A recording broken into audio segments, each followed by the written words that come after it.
好，各位现场及线上的同学，大家好。对，今天很多人来报名大典来缴费了，对不对？好，那几个活动，好，在讲座开始前呢，几个活动先跟大家告知一下。今天是许医师7月份的唯一一场公益讲座。对不对？唯一一场公益讲座哈，所以呢，趁这个时间要跟大家说一些我们的活动。那除了7月我们有心灵不打烊哈，就是我们的各地分会的主任跟讲师的一个联合的讲座，好，联合那个《美丽新世界》这一本书的讲座以外，那再来就是最新的一个讯息，就是我们的那个大典。对不对？我们的大典开始报名了哈，我们各地分会都可以开始报名。那新北这边呢，就是我们订了3间民宿，有2间已经满了，所以要报名的动作要快。好，那我们今天可以接受现场报名。那我们有现场报名的报名表，好，现场填，现场缴费。好，那或者是你现场报名，那回去再汇款也没有问题哈。先报名先卡位。好，先报名先卡位，好不好？那今年的大典，我们的赛事村，大家最近有没有看到赛事村的那个脸书？好，我们的赛事学院已经快要完成了，有没有发现其实很漂亮，对不对？真的是充满期待哈，所以欢迎大家就是今年的大典10月18、19，好，10月17、18、19，17、18是我们的荣誉村民工作坊，好，17、18是荣誉村民工作坊，那18、19是我们的大典活动哈，那我们可以回去，好，我们回去赛事村，那我们来见证全世界、全宇宙第一座赛斯讲堂的落成，真的非常非常的开心，真的非常非常的开心哈。那我们最近要完成的速度呢，已经就是指日可待了哈，所以欢迎大家跟我们一起回大典。那再来的话呢，今天的新书，好，今天的新书当然一样2本以上75折，好，那我们的新书是放松的心智。对不对？放松的心智，好，今天现场价1本就250，好，现场价1本就是250，哈。那差价的部分的话，就是由我个人来补这个差额，好，欢迎大家把这一本书带回去，原价350，今天就250，让大家带回家，好，7月份唯一一场许医师的公益讲座，好，那今天新北就来做一个这样子的一个大活动，好不好？好。那讲座时间也差不多了，哈，那也非常恭喜大家，哈，7月5号我们还活着，对不对？我们还活着，对不对？睡一觉醒来，哎，我们还活着耶，好，那我们就来开心的迎接这一场讲座，好吗？那我们来掌声欢迎许医师。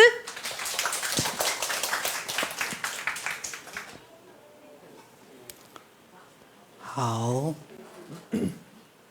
各位同学，大家午安。好，来记得手机，好，麻烦手机，请关手机或放在飞行模式哈。好，来这边应该有座位哈。好，首先欢迎各位在2025年7月5号。世界传说中的世界末日的这一天，来到新北分会，所以我们等一下就感受一下，看世界末日是什么样的氛围。跟有过了吗？对，应该是日本4点啊，台湾是3点多啊。就昨天晚上3点多。今天凌晨3点，所以已经过了。大家鼓掌！我们熬过了世界末日，好棒，好棒哈，好棒。好啦，那学士再强调一遍哈，以赛斯心法来讲是不会有世界末日，好不好？再强调一遍，不会有世界末日。好，再强调一遍，不会有世界末日。但是的确，人类是在一个转变的过程。那以赛斯心法来讲，我们的确也在从人类的第4个文明，要转型到第5个文明。对，好，那所以人类的世界会经历很大的变化，好，没有错，好，包含世界的局势，包含这个最近大家知道美国的川普的关税嘛，好，然后再来就是台币的升值，好，会有这样的一个很大的一个变化，还有这个两岸的这个不确定性哈。那听说网络已经很多人在买这个避难包了，是吧？来，我先调查一下，在座的人有已经买避难包的举手。哎，2个耶！您今天有没有带来？那不是要随时带在身上吗？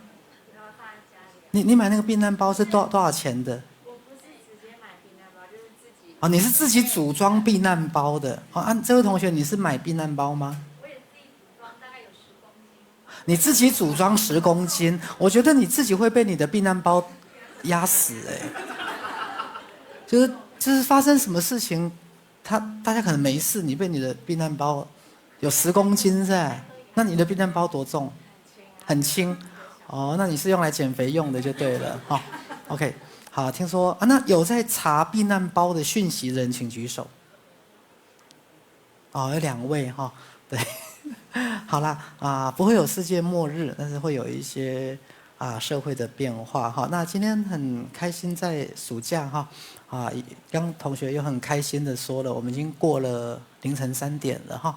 凌晨3点，好，那今天有同学特别从屏东过来，对不对？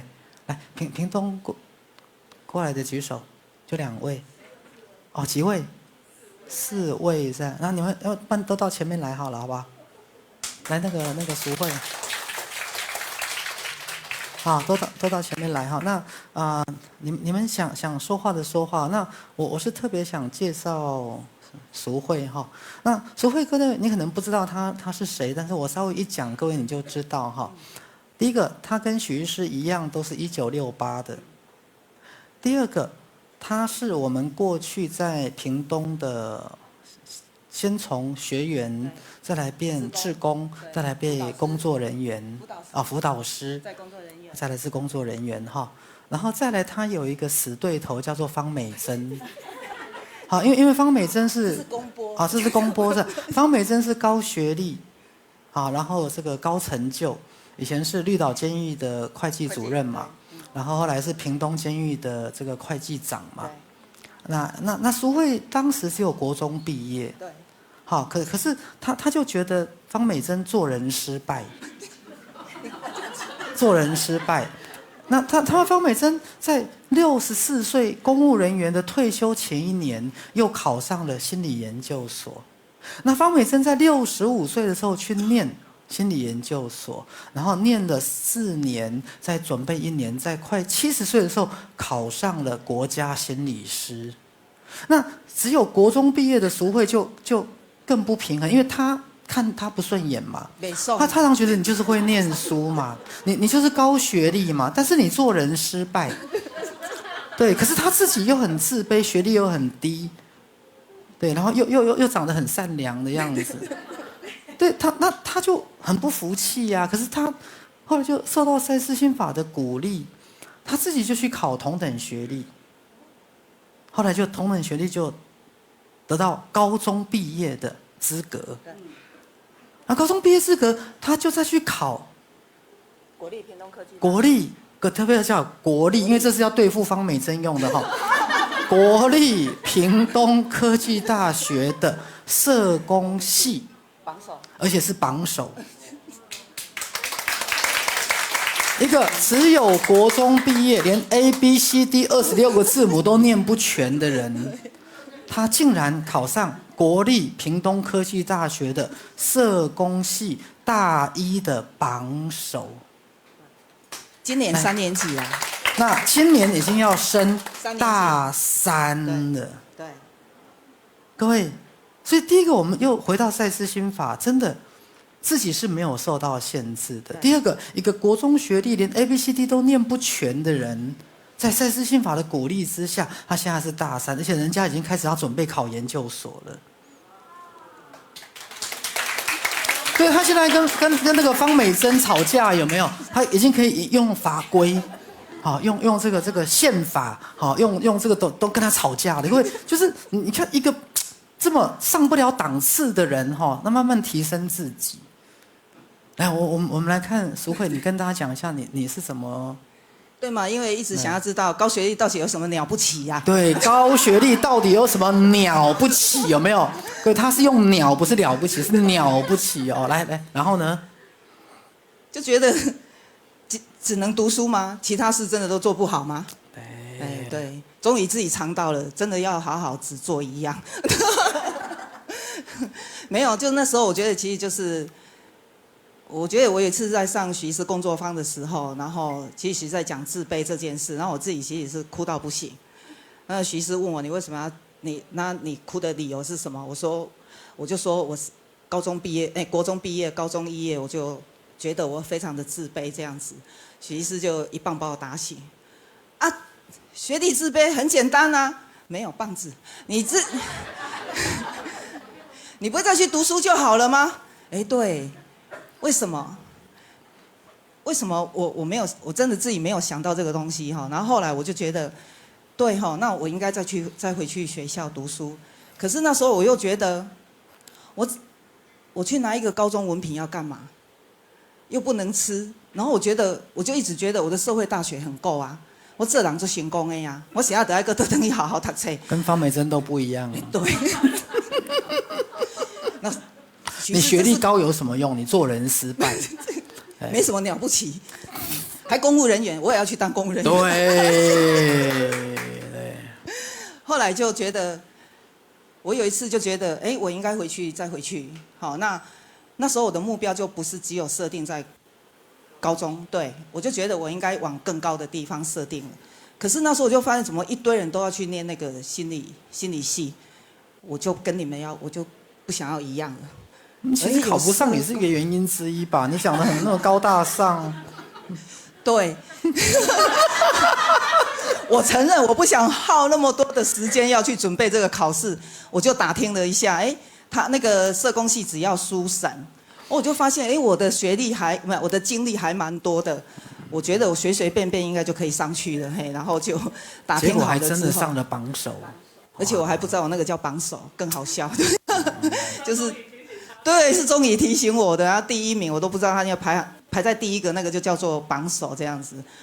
那个我们钟仪就帮我用了一张红的单子，然后贴在我们的分会的外面那个板子上面，就是恭喜我得到那个社工系的榜首这样子。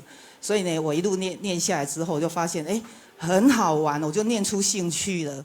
我那时候在跟徐医师1对1的时候，徐医师你说对了，我真的有可能再去考研究所。但是我不知道考不考得上了，我还要花那个时间吗？我觉得逃避比较快。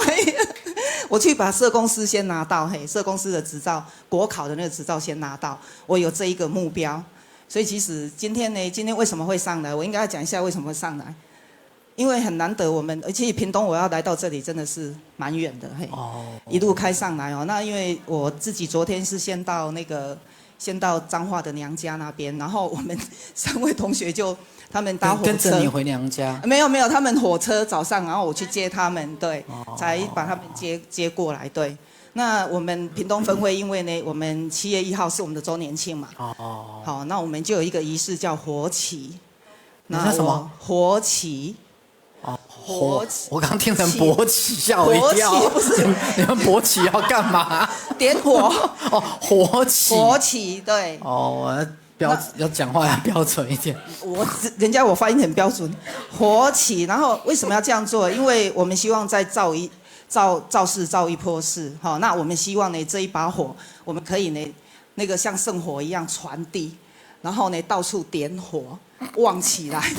我怎么觉得有那是我的形容，那是我的形容，对，就是对，因为我觉得火有一个旺的那个感觉有这样的一个意义，所以呢我们希望就是会绕我们会绕那个台湾1周，对，接下来我们会到宜兰，会到那个台东、花莲、台东，然后再回到屏东。台东我们的自猛现在是国立台东大学的社工系，对，他是一个水电工哦，对，他是一个水电工程师，对，然后再去念国立台东大学的社工系，对，而且我觉得我们受到徐师很多的鼓励，像阿牛他也去读空中大学的社工系，阿牛，牛哥，对，风者啊，对。对，现在屏东对蛮多人，这边哇大家也可以去读，嘿，对，对，对，新北也有，对啊，我们那个佩瑜主任他也自己去读那个，对，他也在念社工对研究所，研究所，对，对，我嘿们的新北的这个主任哈，对，对，在念社工研究所我要坦白说哈，去读书真的是有用。对啦，我以前那个瞧不起，应该也是自卑翻转出来的啦。哦对啦，自卑反转出来，然后就会觉得没什么了不起，然后当然自己去读了才会知道，原来这里面还是有很多那种我们一步一脚印，很扎实、很踏实的这样走。所以其实要讲我有多大的不同，是因为我经历了这样的一个很扎实、一步一脚印，我发现我现在的心都是比较安住，不会飘，然后会是一个比较扎实的，对，是这样给我这个感觉，所以我很喜欢现在这样的这个感觉，对。好，我们谢谢苏慧。好，来，那个，团长，来，那苏美现在有重责大任哈，因为我们屏东现在的会址已经到期了。啊，那我们要为屏东找一个永久会址，然后那淑美本身是仲介，好，那最近就谈失败很多个案子哈，所以接下来，所以就是到处玩来逃避那个失败，来逃避那个失败，可是玩还是要回去面对失败啊，还是要，然后就是面对个几天又不行，又继续再逃出来。那旅游就是这样来的。对，来，有什么要跟大家分享的吗？因为我们赛事屏东的永久，就是现在这个会址大概到12月底，那我们主任还有我们大家都一直在努力寻找我们的永久会址。那目前应该是有一点眉目，对，所以我们屏东分会这边已经开始启动我们的传爱天使募款的计划了，对，所以我们已经一步一步的在进行。那募到就是募部分款项，我这边对，就如果你们有亲朋好友在屏东，有农地啦或农舍啦，麻烦跟我们的屏东分会联络，对，好，对啊，然后我们真的很希望为全宇宙的赛事家族寻找一个非常好的。就是永久会址跟我们的赛事天堂，所以我们也一直在努力，然后我们也需要大家的协助，对，谢谢。OK， 好，来，这个同学他过去本身是社工系，我是那个刚刚第一个下去的学姐。所以但是社工系好像没什么前途，也赚不到什么钱，所以他后来就改变行业，改变成什么专业伴游，出租女友。出租女友，出租女友就是你要跟网友见面，可是你又不想用真面目，你就会用时薪来聘请他。好，或是你儿子，比如说儿子要带女朋友回家。给阿公阿嬷看，可是你又没有女朋友，你就可以租他的时间。好，但是他卖艺不卖身，先讲好，卖艺不卖身。好，或是你这个缺伴游，对不对？想带个女朋友给亲朋好友，这个觉得很有面子，你可以租他的时间。好，陪吃饭、陪看电影、陪逛街都可以，但是卖艺不卖身。那现在。时薪多少？这个出租女友的时薪600块，对，600块就可以拥有她1个小时。限那个赛斯家族，那个800是对外。800是对外，赛斯家族是600，好不好？好，赛斯家族要租她1个小时600，外面800。好，来。我还有一个工作，因为我是斜杠工作者，我另一个工作是整理师。对，然后我做5年了，我是有证照的整理师。有证照的，对，要不要讲一下你在当整理师的过程当中，你自己觉得有什么样开心或收获的地方？我觉得当整理师，那中北部有服务吗？那整理师也是用时薪来计价吗？对，也是以时薪。OK， 是。对，那整理师这份工作，其实我在高2的时候接触到整理收纳，对，然后那个时候就有开始研究那方面。就是日本怎么去做收纳，然后一直到后来知道说可以考证照，我就在疫情的时候就去考，就开始当整理师。那有帮那些往生者整理他们？也有遗物整理。遗物整理。对。因为我觉得遗物整理其实蛮需要的，因为比如说有一天如果我妈妈走掉了，好，你要我们自己去整理，有点会有那种难过的心情，就是很需要被陪伴。就需要有一个专业的人士来帮你做整理，因为自己其实不想碰那些东西。那像搬家也有做啊，就是新家的上架或是旧家打包。那我们接下来新北要搬到那个莺歌火车站旁边，那你可以来服务吗？可以啊，交通费要另计这样。交通费另计是吧？哇，是好，对，我突然接不下去了，哎，好，对，但是大家可以聘请你去帮忙整理新家跟旧家就对了。对，这个无痛搬家我们也有做。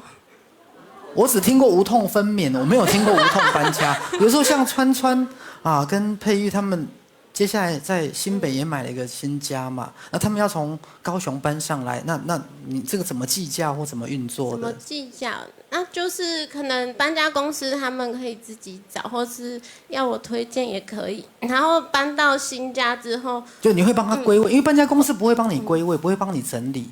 还是要自己整理，但是你可以做这件事。对，我可以在他旧家就先帮他分类打包好，然后到新家的时候再把那些箱子搬到对应的空间，然后帮他开箱上架这样。哦，那价格怎么算？1小时600。在赛斯家族。那外面的呢？外面大概700到800，然后看它环境状况，如果有蟑螂的话要收高一点。蟑螂要高一点，为什么特别限蟑螂？我会怕。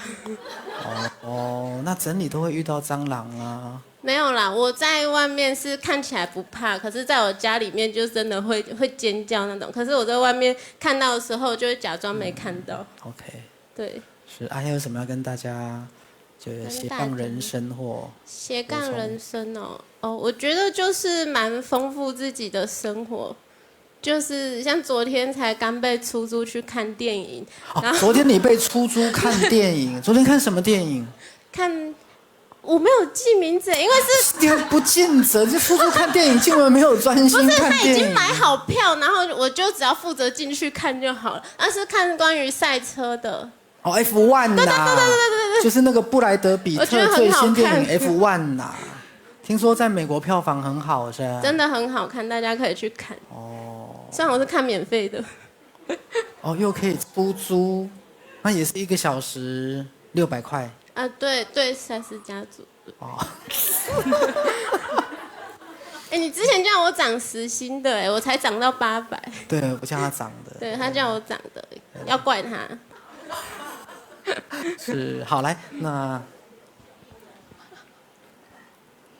我是偷渡的你偷渡的是那个移民局那个什么ICE是ICE美国那个 ICE， 赶快来抓人偷渡的哈。没有，我是从彰化上来，因为觉得这一趟旅程应该是会很好玩，所以就跟着罗娜老师，然后吃吃喝喝这样子。是。对。那我要讲什么？你讲中文，嘿。因为我目前还在整合自己啦，对，所以现在目前应该是享受着吃喝玩乐，然后因为以前自己是没有感觉的，没有感觉，然后也很久没有快乐了，所以现在可能在拼拼凑凑的把这些感觉啊，然后快乐一点一点的把它拼凑回来。像科学怪人这样到处拼拼凑凑，这样子。好了，我们给他鼓掌一下哈。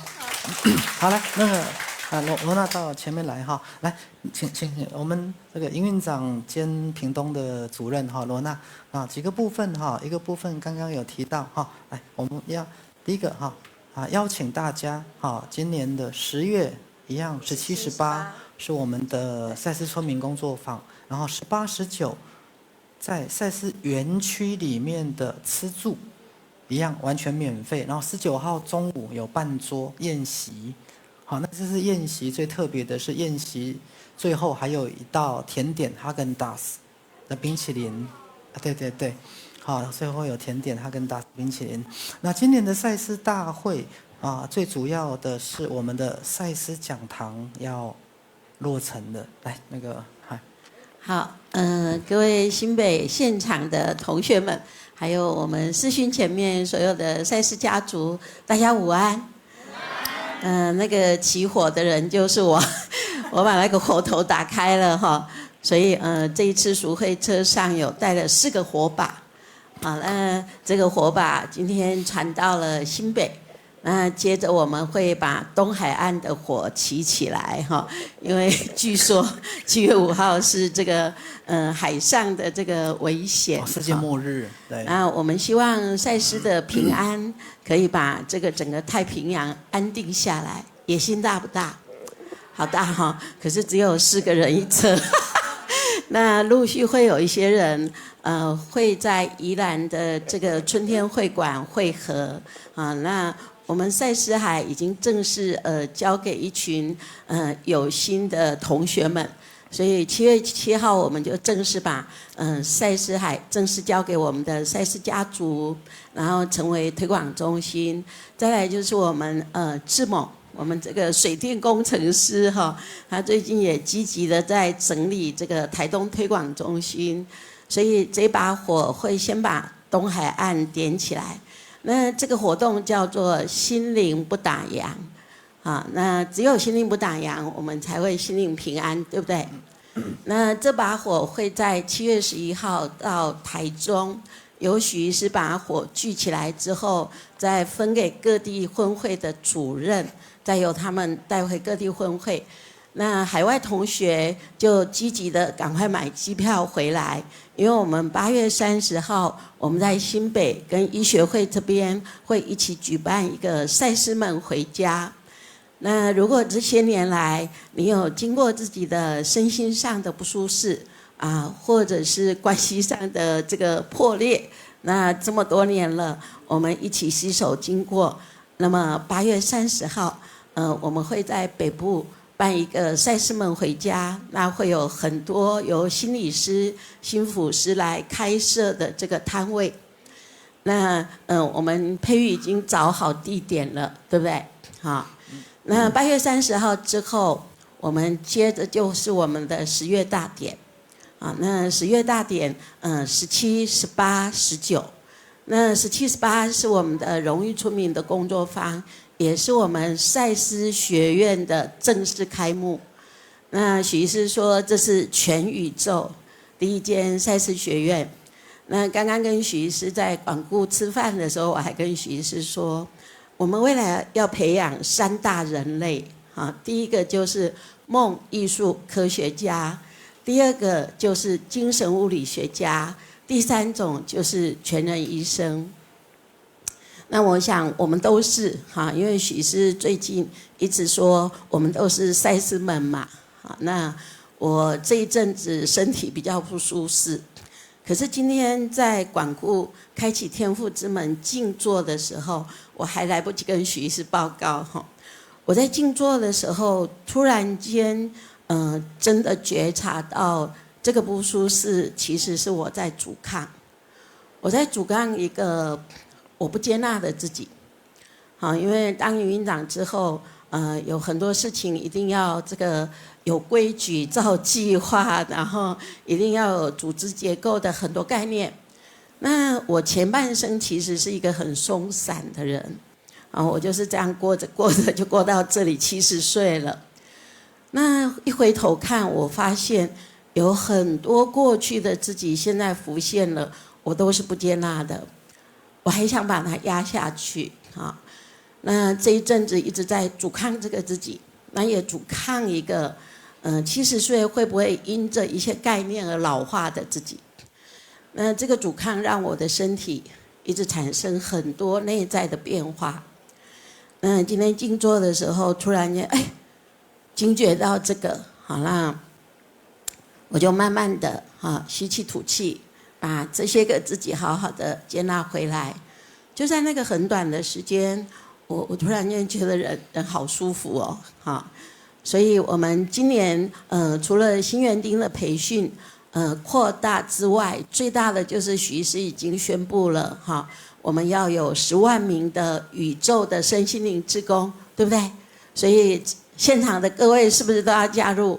对，是哈。那我们对很重要的部分就是我们要招收10万名，10万名，对。然后你们就跟各地的分会报名，对。然后未来会有许医师，我的部分亲自培训，我的部分会固定2个月培训一次。是。那其他各分会有另外志工团团长、各分会主任的培训。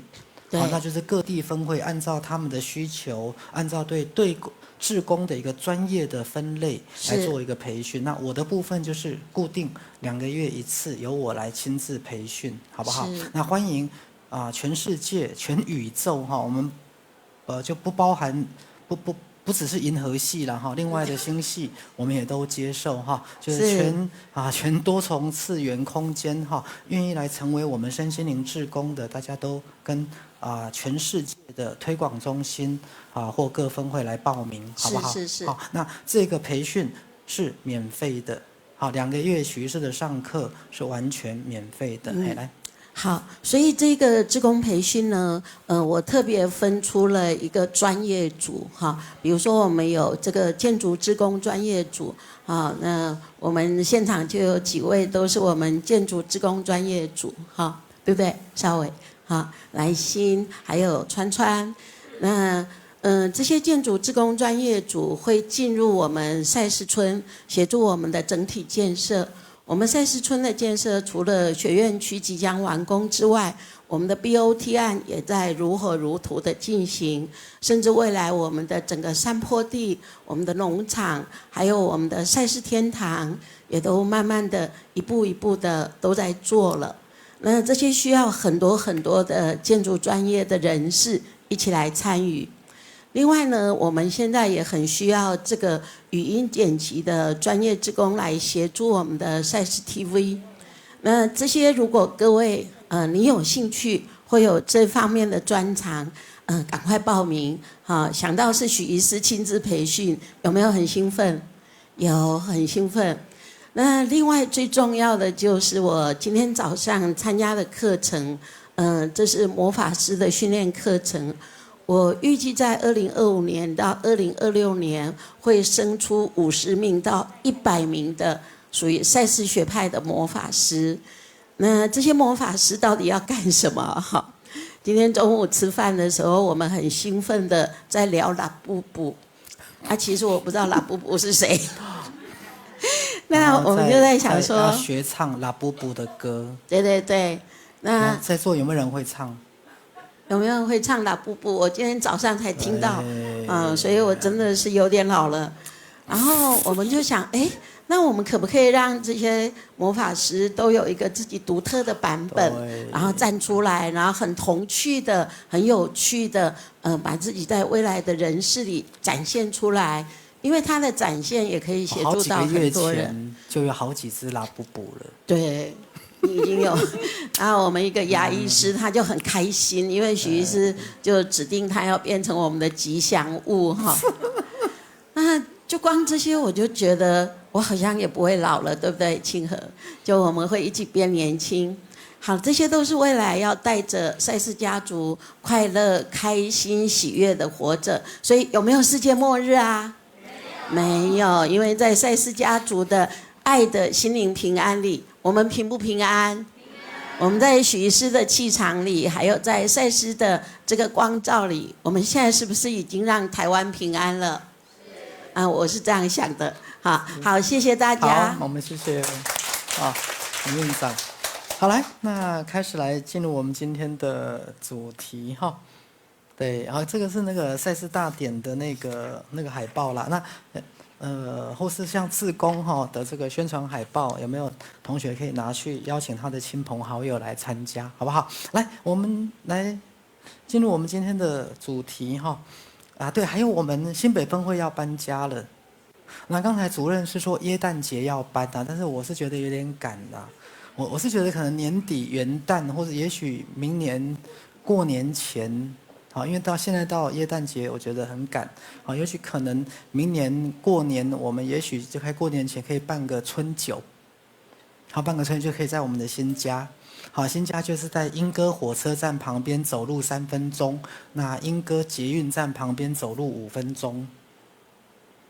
好，走路5分钟啊，叫做豪钻大楼，豪华的钻石豪钻大楼的3楼。好，在莺歌火车站旁边走路3分钟，豪钻大楼的3楼。好，所以就跟各位约定，好，我们新北分会可能在明年春节前应该会搬家。来，我们鼓掌一下。好，所以到明年之后，我们上课就不在这个地方了，我们就会到自己的新家，好不好？好，来，那回到我们今天的主题哈，接受自己的困境，走出孤独。好，许是从不同的角度来看这些题目。那各位，我们在这边学习哈，最大的不一样是，所有的我们的心灵成长或概念，都是以赛斯心法为基础。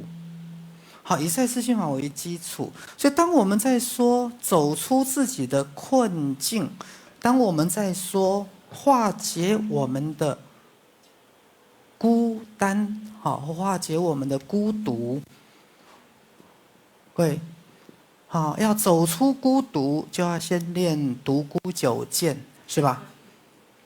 哦，没有啦。那到底怎么样走出孤独？那孤独到底是什么概念？还有到底什么叫做困境？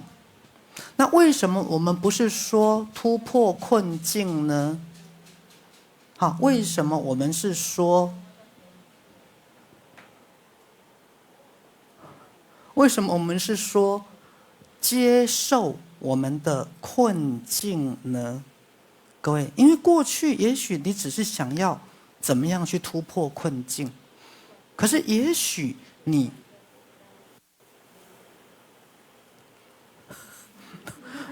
从来没有去思考，困境也许不是让你来突破的，是让你怎么去做觉察的。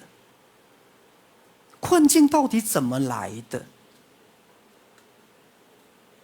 困境到底怎么来的？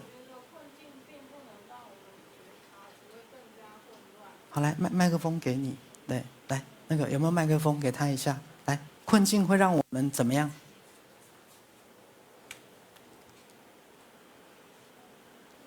我觉得你的困境是你旁边一个人一直在跟你说话，所以你没有办法很专心的听这个讲座。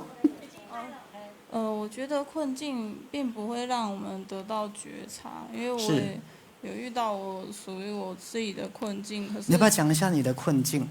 就是我从几年前，我这边我的精神状态，脑子就不太好，然后脑子不太好，那其实很正常，很多人脑子都不太好使。你看这些同学，脑子都不太管用的。对，是。然后呢？我精神状态就一直来，麦克风靠近一点。就我一直有很多很乱的声音干扰着我自己。很乱的声音。但是我想要去解决，想要去了解，然后最后我还是什么结论都没有得到。是。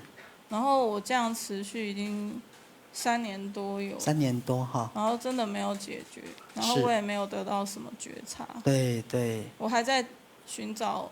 好，所以我这样讲哈，来，我还有另外一个很重要的讯息要宣布，我们所有培训出来的新园丁或将来培训出来的魔法师，新园丁是由整个我们的医疗团队，由许医师跟正式的心理师培训的。简单来讲，就是具有赛斯心法概念的张老师的概念。如果各位这样去思考的话，目前我们全世界培育出来的新园丁都可以为各位免费陪谈3次。3次之后，需要更多的医学专业，再回到诊所或正式的心理师。好，所以像你的状况，我首先就会建议你找我们的新园丁，好不好？好，来 ，OK。太好了，太好了。然后因为我想说，会不会了解更多？当然。好，所以申请陪谈就是你觉察的开始。就是我有去、而且这个是3次是完全免费的，来鼓掌一下。好，所以希望你在那个过程当中开始感觉不孤单，好不好？好 ，OK， 好，来，那我们继续我们的题目哈。困境刚讲，有些人的确在困境当中。来，但是我先回到赛斯心法的一句话，来，各位仔细听。当我们来轮回转世的时候，我们人生一定会面临困难跟挑战。好，比如说许医师在玩宝可梦嘛。好，我现在已经玩到46关了，各位，到后面分数越来越高，就是越不容易破关啦。就前面第1关到第10关，就随便打一打就过啦，一点困境都没有啊。可是当我打到46的时候，要升47难不难？很难呢，打好几个月了，还在46关的前面。对，那听说后面更难，对不对？像德惠他先生已经到50关了，因为我之前好几年都没有玩了。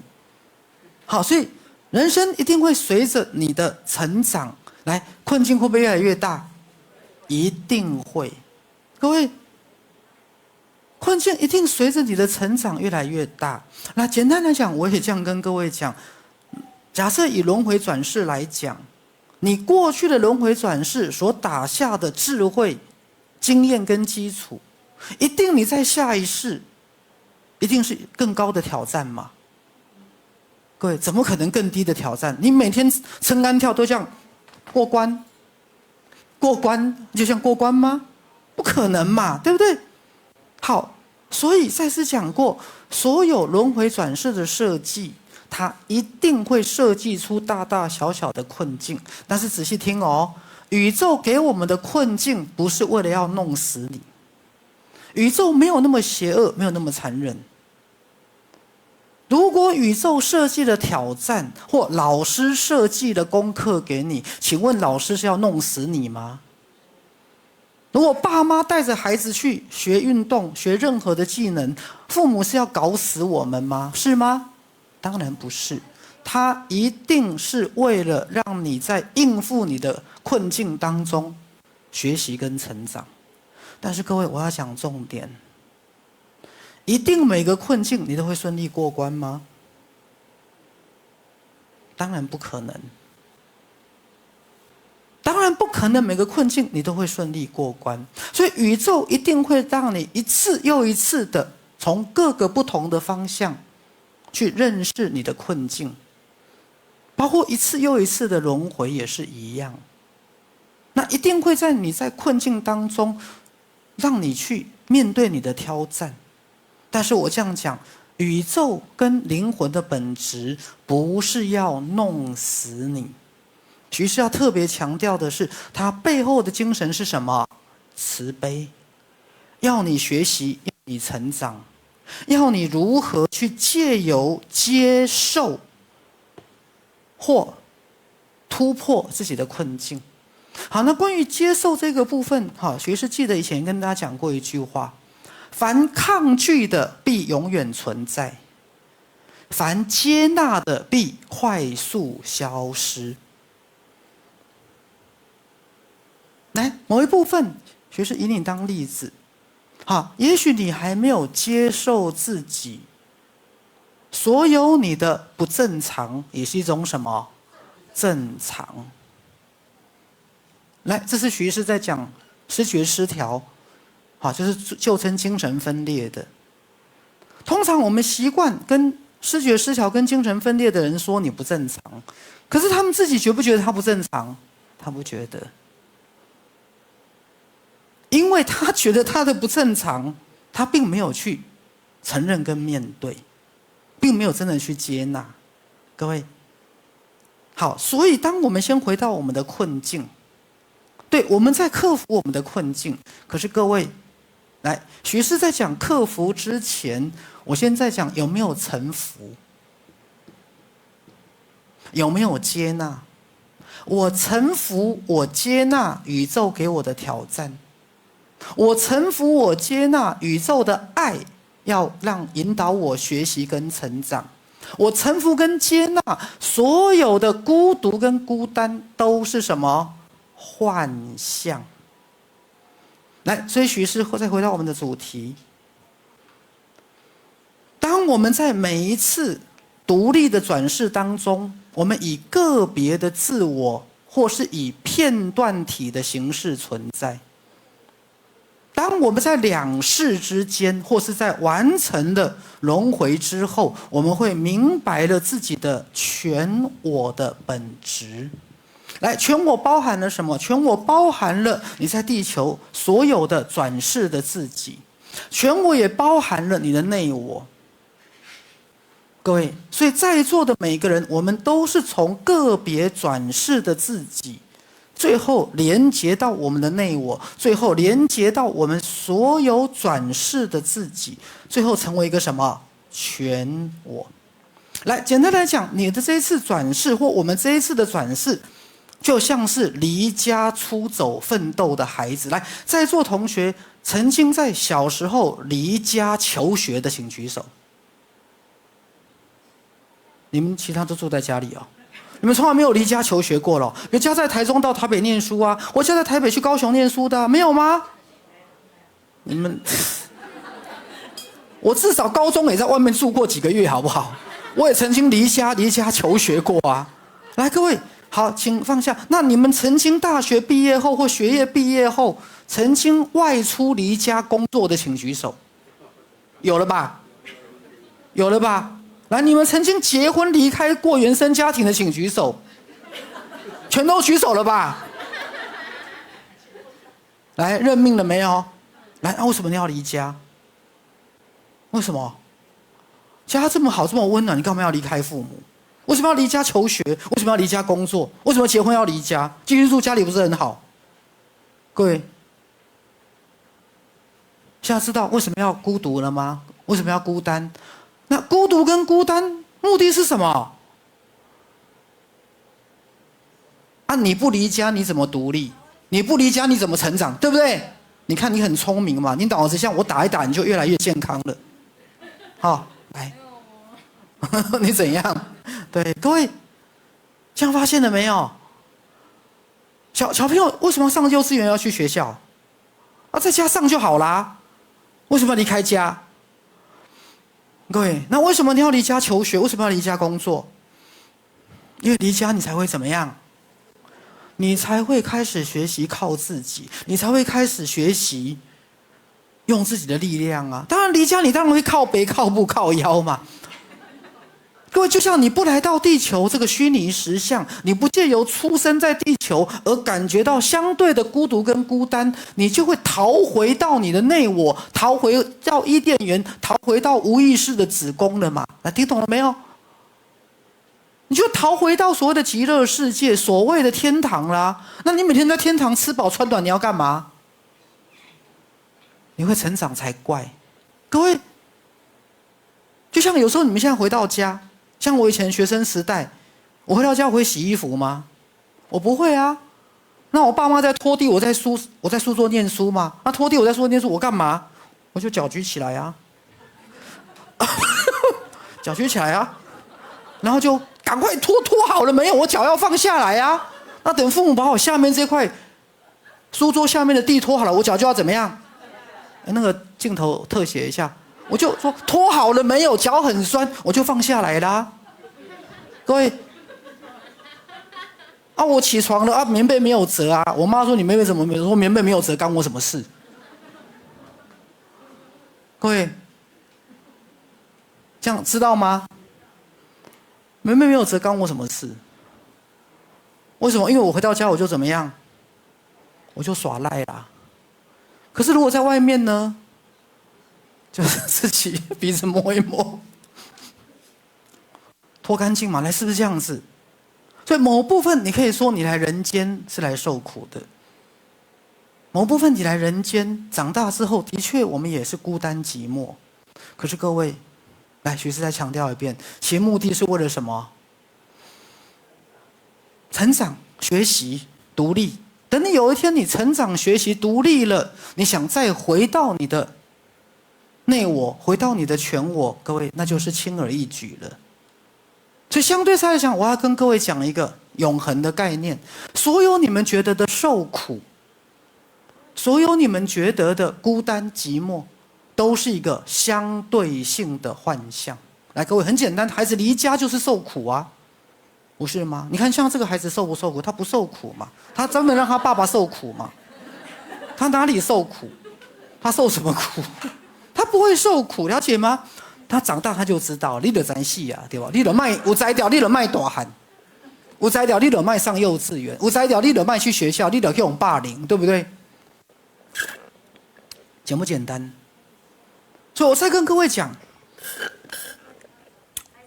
孤独是假的，孤独是假的，孤独是幻象，孤独是学习的过程的副产品。那意识本质是什么？本质很粗俗，就是这个世界没有人是孤独的。这个世界是一个整体，在能量层面，在呼吸的层面，在原子分子的层面，没有一个人是如你以为的独立分担的个体，分开的个体，没有，各位。没有一个人是独立单独分开的个体。当然各位你会跟我讲，是你个人的喜怒哀乐，你个人所有的悲伤，你所有的失恋离婚没有钱的苦是你自己的，我同意。可是那是因为你正在学习个体化跟独特化，因为为了获得个人性。各位，这是宇宙非常重要的一个概念，就是获得个体性跟个人性。那如果我不需要个体个人性，你生小孩干什么？来，没错嘛。如果不需要个体性跟个别性，那你孩子离家干什么？孩子永远在你身边，当啃老族就好了，当妈宝就好了，不是吗？永远就不要分化啊，永远都不要分化。各位懂我在说什么吗？就不需要有个人性，不需要有个别性，你们也不需要生小孩，小孩也不用长大，长大也不要离家啊，大家就像一坨粘土粘在一起就好了。来，是不是？各位，不是啊。所以宇宙随着每一个个体性的诞生，它开始学习跟成长。所以一切万有是个别性跟个体性的赋予者，而在一切万有的爱跟慈悲当中，他也看到他的每一个后代必须走上自己的道路，因为你跟我就是不一样，咱就是没翔啊，没翔知不？咱就是没翔啊，没翔。那个马来西亚同学跟新加坡同学没翔啊，我们就是不一样啊。对，我们就是不一样，不会有人跟你一样。全世界任何一个掉下来的雪花，下的每一片雪，宇宙没有两片雪是重复的。各位，飘下来的雪花，全宇宙没有两片雪花是一模一样的，这就是宇宙的什么？个别性。来，各位，如果我这样讲，宇宙只会有一个独一无二的思庆盒。来，站起来给大家看一下，以后也不会再有。当然，它会再转世，它也有它的前世。可是宇宙到现在只会有一个独一无二的思庆盒，各位，不会有第二个。那么这就是限定版的拉布布嘛？拉布布知道哈？我觉得蛮像的，你长得蛮像拉布布的，像。对，等一下就叫同学 Google 你看拉布布长什么样子，我个人觉得挺像的哈。宇宙只会有一个独一无二限定版的思庆盒，各位，所以它孤不孤单？你可以说在个别性、独一无二性里面它孤单，可是它又是宇宙整体的一部分，所以它孤不孤单？它也不孤单。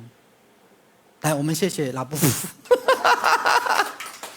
它也可以当我们的吉祥物哈。来，其实再回到这个个体性跟独立性，宇宙独一无二，只会有一个你，不会有另外一个你跟你一模一样。各位，就算是同卵双胞胎，在 DNA 跟染色体一模一样的情况之下，你看他们过了30-40岁，一定开始怎么样？不一样，因为他们是不一样的灵魂。他们是不一样的灵魂。好，所以各位，那请问在这个前提之下，孤独跟孤单，你还觉得意外吗？只会有一个我啊。就算你用我的细胞去做克隆人，就是复制嘛，复制人嘛。来，请问他跟我一样吗？也不一样啊。就算他 DNA 跟染色体一模一样，他跟我也什么不一样啊。所以因为宇宙只会有一个你，限定版的你，所以当然你是孤单跟孤独的。各位，好，所以这个也不用再讲，事实就是如此。各位，来，再来，我们再讲关键。当然困境，好，所以徐师这里要讲的是情感的困境，跟感受的困境，跟孤独的感觉。来，我来举个例子。赛斯在解释鲁伯的关节炎。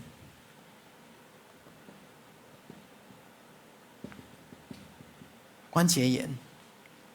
好，来，我把早上的那个再讲一个概念哈。赛斯说，一般而言，对健康正常的人而言，缺乏维生素，并不是疾病的原因。那以前我在受医学教育的时候，比如说缺维他命 C 会有什么坏血症嘛？来，缺维他命 A 会有什么？眼睛不好嘛？夜盲症嘛？缺维他命 B 会有什么？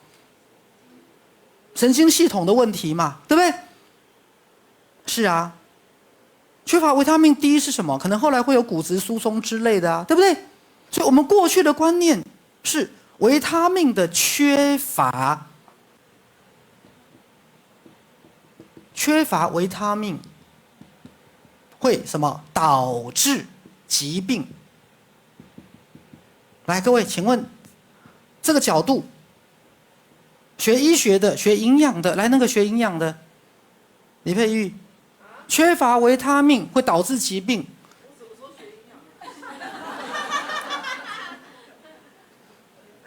你是不是学营养的？你是不是学营养的？是不是？对。好，你在学生物科技的时候，有没有学到缺乏维他命会导致疾病？来，在座学护理的谁没学到？学医学的谁没学到？来，所有基本常识人都知道，对不对？维他命的缺乏会导致疾病，所以你们甚至健康正常的成年人有没有在吃维他命？有。来，各位仔细听，如果我说这是错的呢？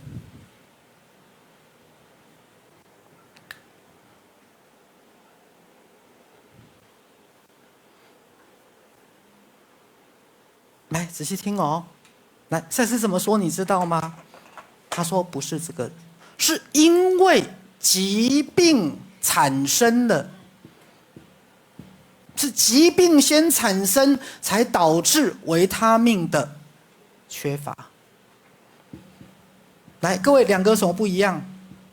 你以为缺乏维他命会导致身体的疾病的产生，错。其实是身体在产生疾病的时候，它需要额外的碳水化合物、跟蛋白质、跟维他命，所以维他命的不足是疾病的结果，而不是原因。来，鼓掌一下。来，为什么徐医师在学赛斯心法总是会脑洞大开？维他命的缺乏，并不会导致疾病。各位，因为在正常的饮食里面，其实人体不太会因为维他命的缺乏而导致疾病。来，我不会说特例，我只是说一般而论，明白了哈？而常常你被检查出来缺乏维他命，其实不是病因，它是什么？结果。它是结果。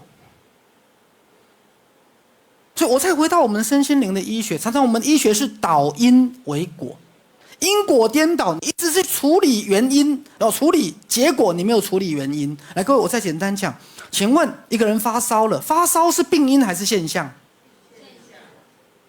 没错嘛哈。早年的医学都是在处理发烧、解决发烧跟退烧，现在的医学第一个是处理发烧吗？不是，是找出什么导致发烧的疾病，找出什么东西是发烧的疾病啊，导致发烧的疾病才能根本治疗，而不是解决发烧，来，对不对？同样的，维他命也是一样。所以你们一直有个错误的观念，缺乏维他命人会生病，错。所以我告诉过大家，除非出国旅游，少数的例外，这个会上火啦，怎么样？我会暂时补充一下维他命。我平时不吃任何的维他命，我平时不吃任何的维他命的。均衡饮食跟健康才是最重要。但是各位，你们要吃维他命，我没有意见，明白吗？好，许师只会给个建议，不要经年累月长期补充，它会导致你的身体吸收维他命的能力降低。好，你可以补充3个月，停一段时间，要吃再吃，先让身体接受一下，然后告诉身体你自己要吸收。你一直给身体维他命，它自己就不吸收了，它就缺乏从食物吸收维他命的能力，因为得到太容易了。好，所以你可以补充，但是不是长期服用。但是先回到这个概念，一般而言，缺乏维他命不会导致疾病，是疾病才会导致什么？维他命的缺乏。好，那这个概念背后是什么？来，再回到身心灵健康3大定律。来，第一大定律是什么？身体天生是健康的。来，有没有回到这个定律？来，我一直在讲，我们医学最大的问题是导致各位开始不信任身体。第二个，身体有什么伟大的自我疗愈力？第三个，身体是心灵的一面镜子。OK， 来，我们再回到，好，走出孤独。来，我再回到鲁伯的关节炎。赛斯一直提到，鲁伯的关节炎来自他缺乏或他在抗拒他的什么？自发性的自己。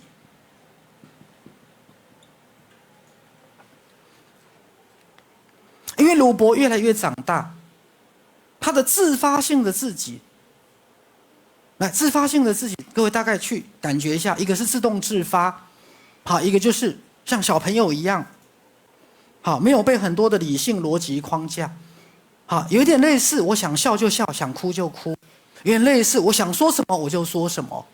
来，各位，讲句实话，咱们长大之后还是这样吗？那就是亚斯伯格的概念了，是不是？并且会贴上什么白目的标签，来，是吧？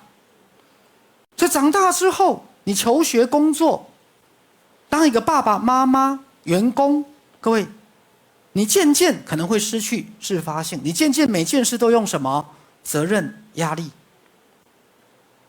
所以后来鲁伯发展出一个过度负责任的自己。比如说，他想去运动的时候，他觉得自己应该要写诗；他想去舞厅跳舞的时候，他觉得自己不应该放松，应该要好好的工作。好，因为他其实后来没有在上班嘛，他强迫自己每天要坐在书桌前8个小时，写他的书，写他的诗。可是没有灵感，你在书桌8个小时也没有用啊。他失去了他的自发性。各位，甚至我们开始有很多我们内在的情绪，我们开始抗拒某些情绪。各位，来，因为自我意识为了要觉得它是可以掌控物质实相的，他开始排斥某一些他不喜欢的情绪。来，这里我一定要再举个例子。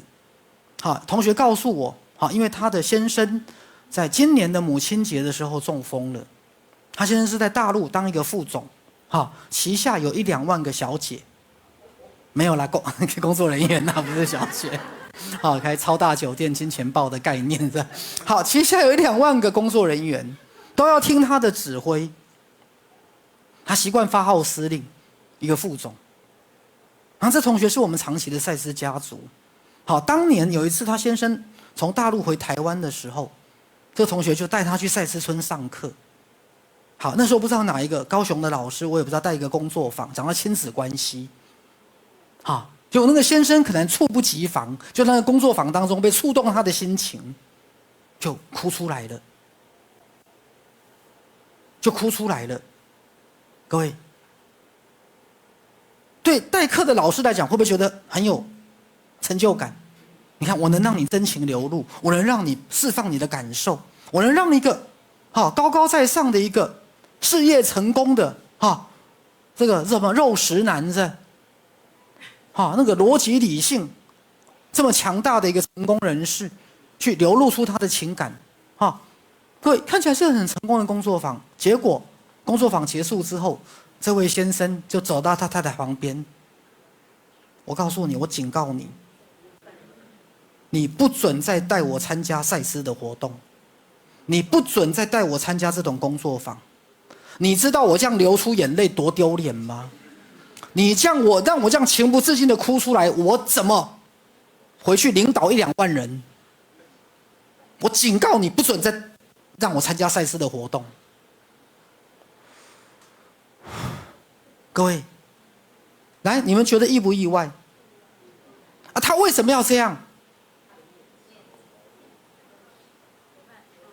因为一个事业成功的人要管1-2万的人，他可以随时真情流露吗？比如说我是那个总经理，我昨天看一部电影，那男女主角真的让人家觉得很感动，各位同仁们，笑你是要当什么领导人啊？我昨天看一个爱情故事，各位，你是要靠腰什么？为什么你笑那个样子？各位，因为他不容许自己有一些什么脆弱的真情流露。各位，一个男人怎么可以哭？你怎么可以有弱点？你怎么可以动不动就哭？你到底是个娘们儿，还是个男人呢？于是自我意识会把所有他不喜欢的感觉怎么样挡掉。各位，台湾以前电视剧有很有名的一句话：我不介意输的感觉。林北不介意输的感觉。各位，他不喜欢什么输的感觉，他一辈子只要什么赢，他不能接受自己是输。所以当我觉得输的时候，我也要说我赢。来，各位，这就是川普的精神。回去看一部电影叫《狂人法则》。狂人法则，讲川普早年崛起的生命故事。美国总统川普，来自己 Google 搜索一下《狂人法则》，你就会认识川普这个人。简单，他的人生守则就是这句话：爱强爱雄爱用爱无天良。这是他的人生理念。最后还加一句话：爱赢，爱强爱雄爱用爱赢过爱无天良。如果被抓到错误了，如果输了要怎么样？绝对不承认。所以他这辈子不会输，他只会赢。为什么？输了一定要什么？说他赢了。所以像这次伊朗有没有？在伊朗的国内影片当中，他们把那个 B2 打下来，你知道吗？所以以色列也宣称自己胜利，伊朗也宣称自己胜利，美国也宣称自己胜利，一场战争大家都赢了。真的啊，像之前印度跟巴基斯坦也是啊，双方都宣称什么胜利呀？你们不知道吗？伊朗说我们成功的把美国的那个 B2 轰炸机打下来了，我们反击那个美国的在卡达的美军基地有没有？我们报复他们的，我们狠狠的把他们教训一顿的。各位，川普的人生信念就是，爱强爱雄爱勇爱无天良，可绝对袂使输啊！输的是安怎？绝对宣称你赢了。对啊，他就是只想赢，他只想赢，而不是我们讲的什么双赢共赢。他的哲学是我赢你输，你输了不可以再报复我。各位，他的守则，那我不能说他是错的，毕竟人家也不要脸的当到总统了。我不能说他是错的，毕竟他也不要脸的当上总统了。至少他很努力想帮美国解决问题。对啊，所以同学就跟我说：“徐师，你不要一直骂他。”我说：“好啦，人家70岁了，也这么努力想帮助美国解决问题。”我说：“好啦，看来他是老人家的份子上这样。”好啦，这是笑话。来，我再回到刚那位赛斯家族，从那个个案告诉我他先生。警告他，你不准再带我参加赛事的活动，因为那会让我哭出来。我哭出来会让我觉得我是什么软弱的。所以各位，来，我们是怎么孤单的？我们是怎么孤单的？第一个，当我们排斥掉某些情绪感受，我们开始孤单。来，有没有听懂徐世刚那一句话？我先讲一个女人怎么不孤单。早上去买个菜，各位，买个3小时，为什么？你儿子是怎么样？你媳妇你孙子是用什么牌子的什么东西？你们家怎么样？不然等一下我去你们家走一走，看一看你们家用什么瓦斯什么品牌为什么你们家这个东西会怎样？等一下我去你家看一看。他是在买菜吗？他是在干嘛？他是在啰嗦。他是在东家长西家短，不然等一下我们去做个脸好不好？那做个脸要做多久？2个小时。2个小时在干嘛？你们家那个邻居是怎样？你们隔壁是卖多少钱？那个孙子是怎样？各位，他无不无聊？等一下去跳个瑜伽，我怎么跳八将？这样去跳个瑜伽，他无不无聊？来，我再讲个笑话。男人退休无不无聊？你在笑什么？那个男人退休无不无聊？各位，男人退休无不无聊？无聊啊，因为他不会怎么样，他不会聊天啊，他不会东家长西家短啊，他不会在那里跟你八卦，他不会再跟你说：“哎呀，3板啦，你那安内啦，哎呦，老3板，哎呦。”他不会，他顶多喝酒的时候发酒疯，会跟你讲心里的话。男人会讲感觉吗？会不会？不容易呀。所以川你们那个男人帮开始带个课，跟俊全跟什么，开始让男人学会讲感觉。来，男人容不容易哭？不容易呀。要么就是国破家亡啊，有这么严重吗？各位。所以，当你把某一些感受摒除在外，你孤不孤独？现在女人也开始变这个样子喽。各位，其实自我是应该要对很多感受开放的。比如说你们从屏东，假设一路开车上来，你们一直聊天，一直聊天，各位一下子很快就到了。你以为怎么才过1-2个小时，怎么就到了？对不对？各位，因为你会自然的，这个自我会容许很多的感受，他不会把很多感受排除在外面。来，比如说你跟一个女人说：“你真是一个没有用的女人。”有些女人就会说怎么样？对啊，我就没用啊。对啊，我就2个东西不会啊，这个不会，那个不会啊，2个啊。好，你跟一个男人说你是一个没有用的男人，来，各位，他会怎样？我跟你拼命啊！为什么？他不能接受他没用，因为当你告诉他很没用，他会觉得没用。我怎么可以是没用呢？我再怎么样也要是有用啊！虽然已经很多年也没用过了，对不对？我怎么样都不能觉得我怎么样，因为我不能接受我是没有用的那个什么感觉。所以我们最近很喜欢讲一句话嘛，当我这样子含情脉脉的看着你，最后只要我不尴尬，尴尬的就是你啊，对不对？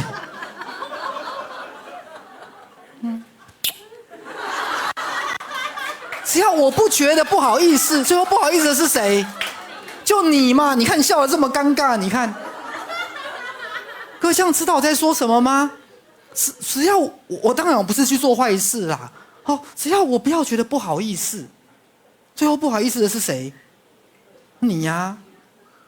好像有一次我在我们家客厅运动，因为刚洗完澡，后来又流汗，我就干脆把那个门锁上，不要有人意外闯进来，我就脱光衣服在那边运动。然后我太太说对面大楼，我就说我就不怕给他看，他要看是他尴尬还是我尴尬，我让你看我都不尴尬，你要是看我你不长眼针那是你家的事啊，你有本事你就看久一点啊。只要我不尴尬，最后尴尬的就是谁？就是别人的嘛，对不对？假设现在许是脱光衣服在各位面前，我在那边甩，最后我不尴尬，尴尬的是谁？尴尬就是你嘛，对不对？因为你不知道眼睛要放哪里，对，没错吧？是还是不是？是啊，各位，那就是你的孤单的原因啊，因为你没有办法跟你的情绪跟感受怎么样好好在一起。今天你能不能接受所有你的正向情绪、负向情绪，你的喜怒哀乐、你的悲伤，以及你觉得难堪、你觉得丢脸、你觉得你软弱、你脆弱的自己？还是你总是把自己切割开来了？还是你觉得天地万物都可以是你？来，各位知道我在说什么吗？还是你觉得天地万物都可以是你？好，比如说最近我也在试着要接纳我的悲伤，因为我妈妈最近身体也不是很好，好，慢慢开始开始有点不认得我了，好，甚至有可能慢慢要走上临终了。好，那我最近就感觉到我的背，就是各位膏肓那个地方跟两边中间有没有？好，这边已经不舒服大概2个礼拜了，就是那种，你就觉得那个背紧紧的，这种觉得不太舒服。各位，那是什么情绪？因为某一部分理性的我告诉我要接受，妈妈可能91岁要走了，可是某一部分感受的我呢，有没有想要哭？有啊，也许很想哭啊。某一部分理性的我告诉我，你看妈妈走了我就轻松了嘛，第一个1个月就少10万嘛。第二个妈妈住的那个房子我也可以去卖掉，你看一下子2-3千万又进来了，然后那个乡下的地我也可以卖掉，一下1-2千万又进来了，哇，许医师，你看妈妈一走我就有钱人了，你看对，那个每个月固定10万开销就没啦，就不用花啦。对，我这样子在跟自己开玩笑，可是其实你有没有悲伤？来，各位这样理解我的意思。有时候我们当用头脑在做主的时候，我们有好多的感受，可是头脑才会说什么？没啦，没有啦，我没有啦，我都想开了啦，我都放下了啦。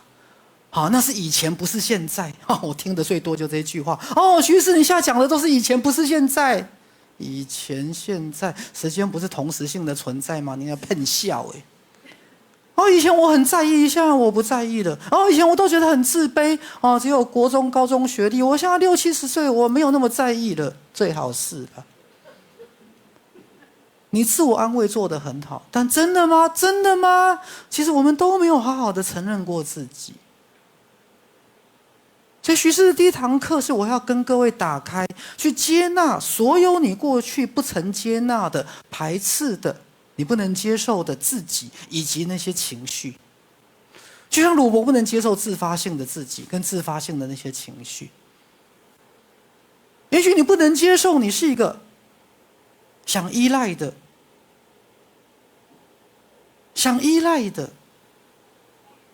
各位，谁不想依赖？谁不想自己有一个富爸爸？各位喜欢什么？怎么样？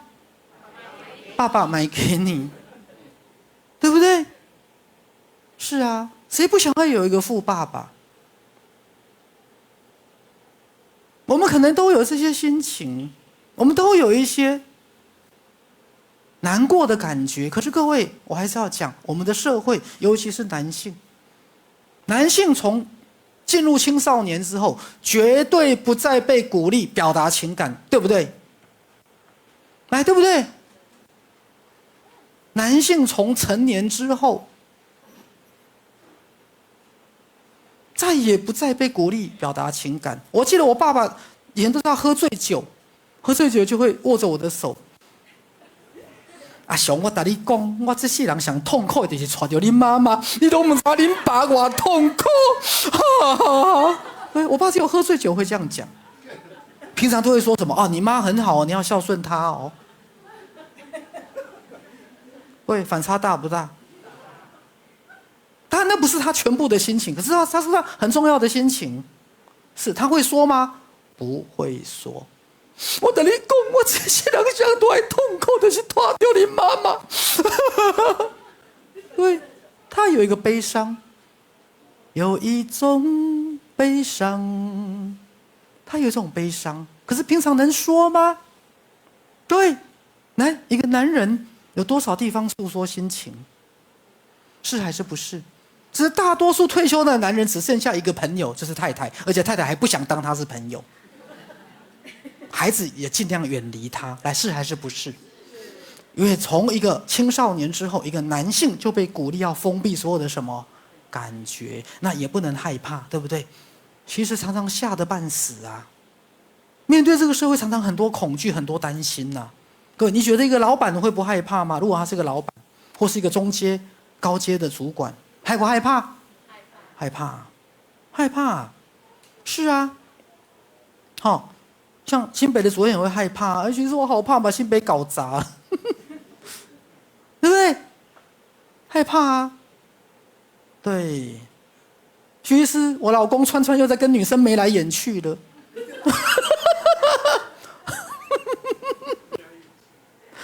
对，这个女生眉来眼去了。刚才路过那个，她眼睛都没有动。对，各位害不害怕？对，因为自我意识习惯把情绪拿掉。是啊，来，所以我们开始觉得孤单。好，来，如果我这样讲，各位，来学会把心打开。你不是一个单独的个体。来，我再从另外一个概念导入进来。好，学士最近很喜欢讲赛斯们，因为在早期课里面，赛斯2讲了一句话：我们都是赛斯。所以你以为赛斯是一个人，不是，赛斯是一种精神跟能量，赛斯是个代名词，赛斯是所有人内在的爱、智慧、慈悲、创造力、喜悦跟神通的代名词。好，甚至今天早上学士突然有一个顿悟，我强烈怀疑赛斯就是佛法当中的未来佛。我强烈怀疑赛斯就是2500年前佛经上讲的未来佛，因为佛教有一个未来佛，好，在末世的时候会出现。来，末世就是今天，对不对？在末世的时候，西方叫末世啦，东方叫末法时代。好，基督教把它称为叫基督再临，东方的宗教叫弥勒降世，因为分过去佛、现代佛跟什么未来佛。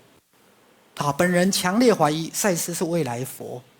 那赛斯不是一个人，各位记得，其实我们都是赛斯。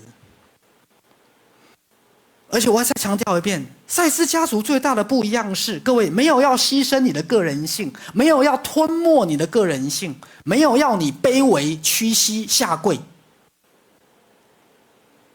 各位记得，没有人要各位卑微，面对神佛的什么卑微，没有，对不起，好，那个是落伍的，那是过去的。赛斯的概念是要各位不孤独，因为所有赛斯多重宇宙次元的赛斯能量，所有全地球的赛斯家族，整个整体要来支持你。你代表你自己一个独特的个体，可是全部的赛斯要支持你，你就是全部赛斯的一，也是整体。各位，那最后透过这个东西，你会发现你跟所有的万物都是什么？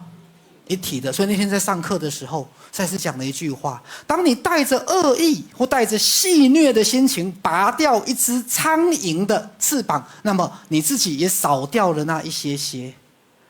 随着你带着恶意故意踩死一只蚂蚁，各位，恶意哦，不是不小心踩到的哦。随着你带着恶意跟凌虐故意踩死一只蚂蚁，那么你也死掉一点点。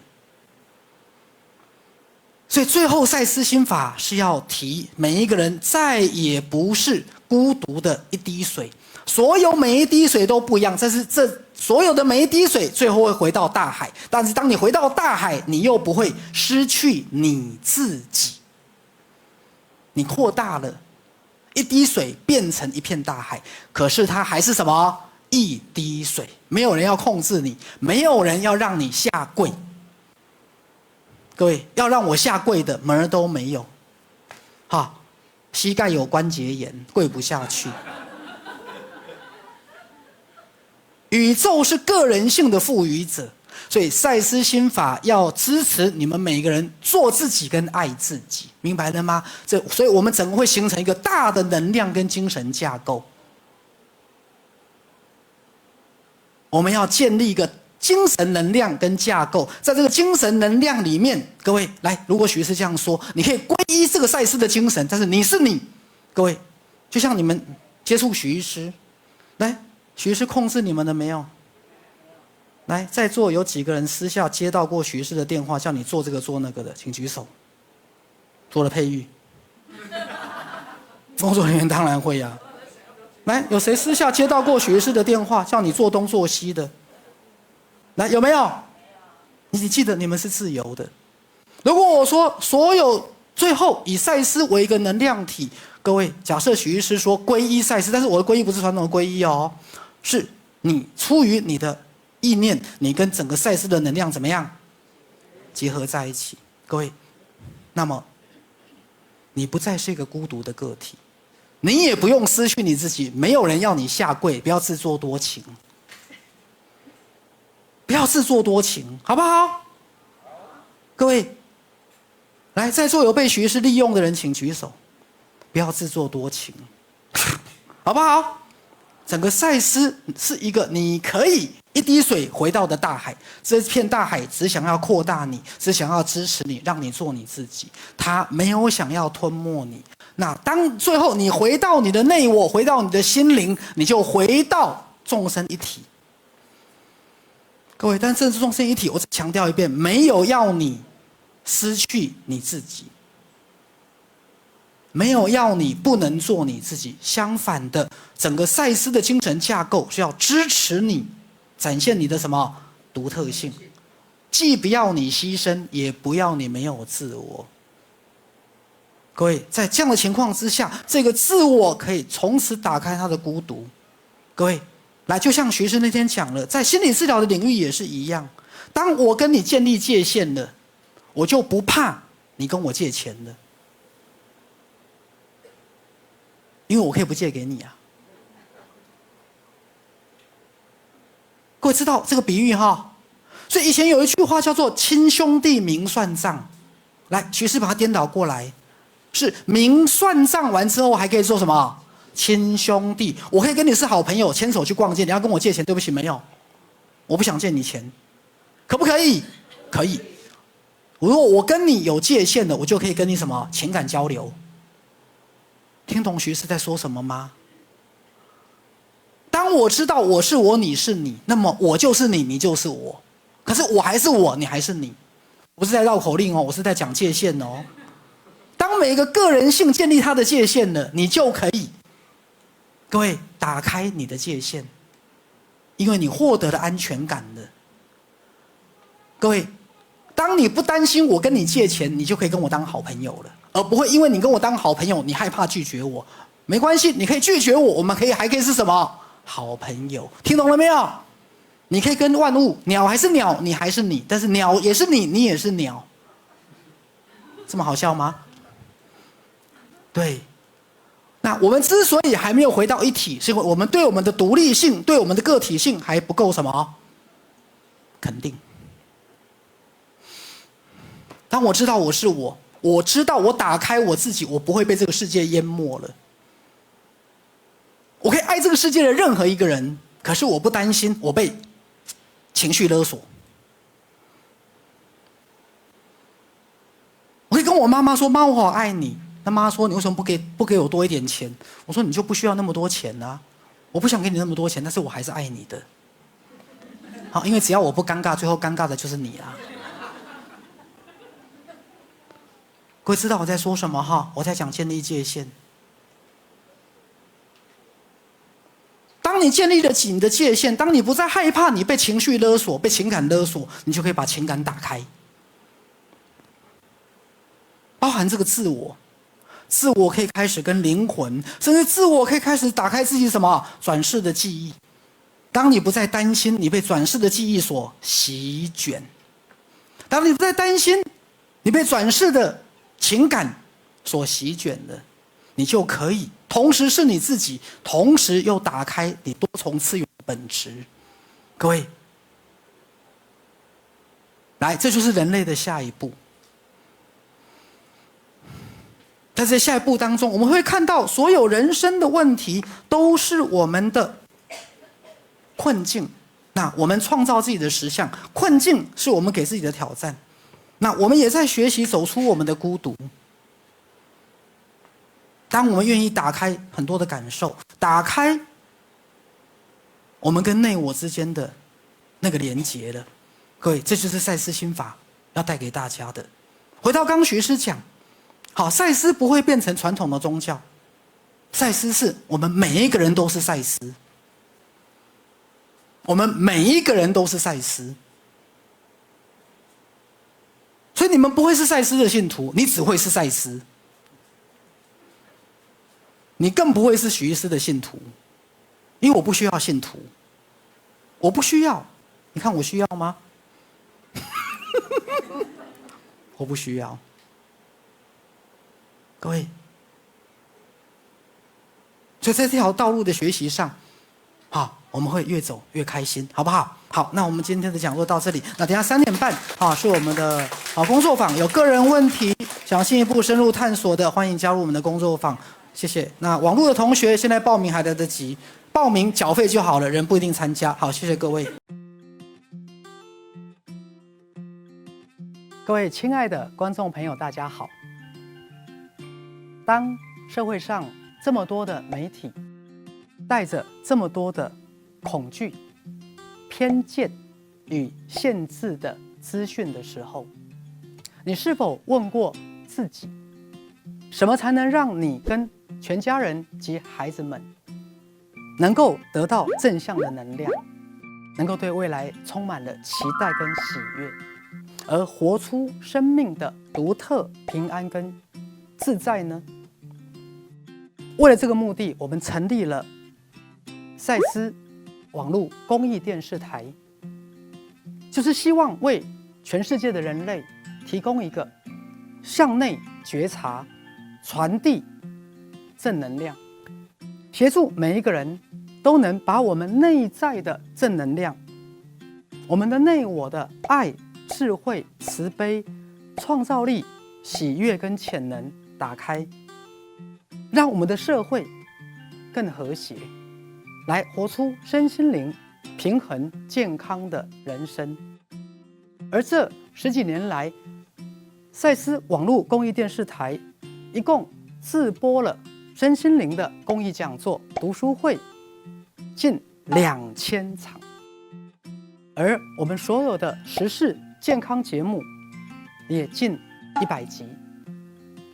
如果您喜欢我们的节目，支持我们的理念，希望您一起来支持我们的赛斯网络公益电视台，而您的小小的捐款能够让我们大大的出力，能够让我们为这个社会尽每个人能尽的一己的力量。